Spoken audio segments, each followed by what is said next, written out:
စနရာဒီခွင်ထဲမှာတငယ်ချင်းလိုရောချစ်သူလိုပါအလိုက်ဖက်ဆုံးလို့ပြောလို့ရတဲ့ Aquarius အချင်းစုံတွေ့တာဟာကဘာမီဘောကအချစ်တဲ့အာဂါထဲကဂျော်ဒါနဲ့ရောက်ခဲ့ထူးခြားဆန်းပြသောအချစ်ကဘာမှာတွေ့ဆုံမှုတစ်ခုနဲ့ပို့တူပါတယ်ဒီနေ့တော့အခွာနှစ်ယောက်ကြားကထူးခြားတဲ့ပျော်ရွှင်မှုတွေနဲ့ဘယ်သူမှနားမလည်နိုင်တဲ့စိန်ခေါ်မှုတွေကိုရွေ creation ကလေးအသေးစိတ်တင်ဆက်ပေးတော်မှာမို့ကြိုင်နှစ်တဲ့ရင် like follow subscribe လေးလုပ်ခဲ့ဖို့လဲတောင်းဆိုပါတယ်နော်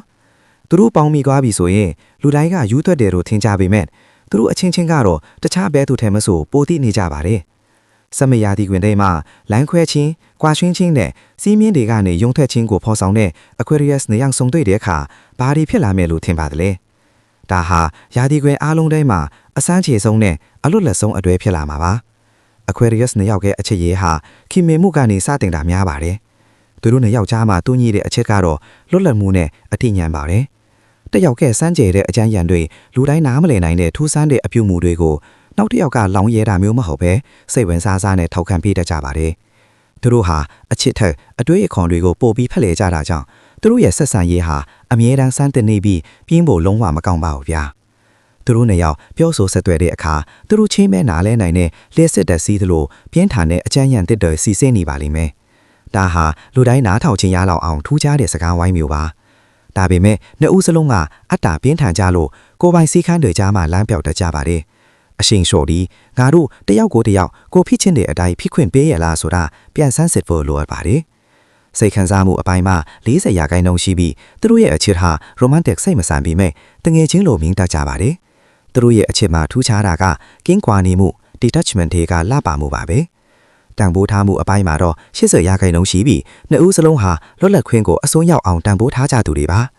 တခြားအချစ်တွေတပို့ထားကွဲလွဲနေရင်တောင်ဒီလွတ်လပ်ခွင့်ကသူတို့ကိုပြလေချိတ်ဆက်ပေးမှာပါဗျာ။ယင်းဤကျွမ်းဝင်မှုနဲ့လိမ်မှုဆက်ဆံရေးပိုင်းမှာတော့ 50% ရှိပြီးသူတို့ရဲ့လိမ်မှုဆက်ဆံရေးဟာစိတ်လှုပ်ရှားစရာစမ်းသပ်မှုအသစ်တွေနဲ့ပြည့်ညတ်နေပါတယ်။တယောက်ကစိတ်ကူးညင်အိမ်မှာကိုတယောက်ကအဟန့်အသားမရှိဖြည့်ဆည်းနိုင်တဲ့ဘုံဘာသာစကားရှိကြပါတယ်။ဒါပေမဲ့အားနည်းချက်ကစိတ်ပိုင်းဆိုင်ရာနက်နက်ရှိုင်ချက်ဆက်မှုအားနည်းတာကြောင့်ယင်းဤနွေးထွေးမှုပျောက်ဆုံးနေတတ်တာပါပဲ။ရေရှည်အတမဟုတ်ပဲရန်ဖန်ရန်ကားပျော်ပါယုံဆိုရင်တော့ဒါဟာယာဒီကွင်အားလုံးထဲမှာအကောင်းဆုံးအတွဲဖြစ်နေပါလိမ့်မယ်။ယုံကြည်မှုအပိုင်းမှာတော့99%ထိအမြင့်ဆုံးရှိနေပါတယ်။သူတို့ဟာတယောက်ရဲ့အတွေးကိုတယောက်ကတခြားသူတွေမမီနိုင်တဲ့ညံ့ရည်အစီမှာတိတ်တဆိတ်နားလည်နေကြတာပါ။လွတ်လပ်မှု freedom ပေါ်မှာအခြေခံထားတဲ့ဆက်ဆံရေးဖြစ်လို့တယောက်ကိုတယောက်လိန်ညာနေဖို့အကြောင်းပြချက်မရှိပါဘူး။ဒါပေမဲ့တယောက်ကပိုင်ဆိုးလို့စိတ် possessive ပြင်းထန်လာရင်တော့ဒီယုံကြည်မှုဟာချက်ချင်းပြပြသွားနိုင်တာကိုသတိထားရပါမယ်။အတူတူလှုပ်ရှားမှုတွေလှုပ်ဆောင်တဲ့အခါ99%ထိအဆင့်ခဲ့ပါတယ်။စိတ်လှုပ်ရှားစရာပညာရစရာကောင်းနေသူဘယ်နေရာမဆိုသွားပြီးဘာမဆိုလှုပ်ချမဲ့အတွေ့လေးပါဒီအတွဲဟာယူသွက်တဲ့သူထင်ရပေမဲ့အချင်းပိုတီနေကြတာကြောင့်အတူလက်တွဲဖို့အခွင့်အလမ်းအများကြီးရှိပါတယ်တကယ်လို့သာနက်နဲတဲ့စိတ်ပိုင်းဆိုင်ရာနောင်ကျိုးကိုတီးဆောက်နိုင်မယ်ဆိုရင်ကောင်းကင်ရန်ဟာတောင်သူတို့အတွက်အကန့်အသတ်မဟုတ်တော့ပါဘူး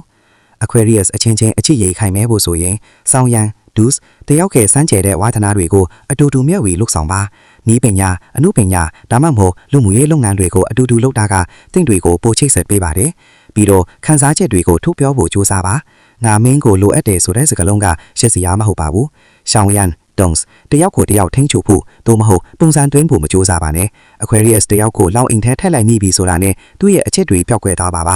ါပြီးတော့ပြဿနာရှိဟဲအေးဆက်နေပြီးရှောင်းမပြေးပါနဲ့အဲ့လိုအခြေအနေမျိုးဖြစ်လာပြီဆိုရင်တော့နှစ်ယောက်စလုံးက ghost လုပ်တဲ့နေရာမှာအရန်တော်ကြတာမို့တယောက်ကိုတယောက်တလက်စီ ghost လုပ်ကြရင်လည်းတူပုံတန်းကစားနေကြသလိုဖြစ်နေမှာပါဗျာ secret tip တင်တို့ဟာကဘာကြီးကိုပြောင်းလဲနိုင်တဲ့အတွေ့မှာနှစ်ယောက်လုံးရဲ့ညံ့ရည်ကိုပေါင်းဆက်ပြီးအနာဂတ်အတွက်ရည်မှန်းချက်ကြီးထားလိုက်ပါဗျာအနုချုပ်ရရင်အထွေထွေအချက်လက်တွေကိုခြုံကြည့်လိုက်ရင်95%ထိအဆင်ပြေကြတဲ့ Aquarius နဲ့ Aquarius ဆိုတာတူဦးကိုတယောက်လွတ်လပ်ခွင့်ပေးနိုင်ဆုံးနဲ့စိတ်လှုပ်ရှားစရာအကောင်းဆုံးအတွဲပါနားလည်မှုနဲ့ရိုးသားတဲ့စိတ်ခံစားမှုလေးတွေကိုသာထည့်သွင်းပေးနိုင်မယ်ဆိုရင်ဒါဟာဘယ်သူနဲ့မှမတူတဲ့ထူးခြားဆန်းပြတဲ့အချစ်ခရီးစဉ်ကြီးဖြစ်နေမှာပါဗျာသင်က Aquarius တယောက်လားသင်ချစ်သူကရော Aquarius လားသင်တို့ကြားကအထူးဆန်းဆန်းအဖြစ်လေးတွေကို comment မှာမျှဝေခဲ့ဦးနော်ရွေး creation ကိုအားပေးတဲ့အတွက်ကျေးဇူးတင်ပါတယ်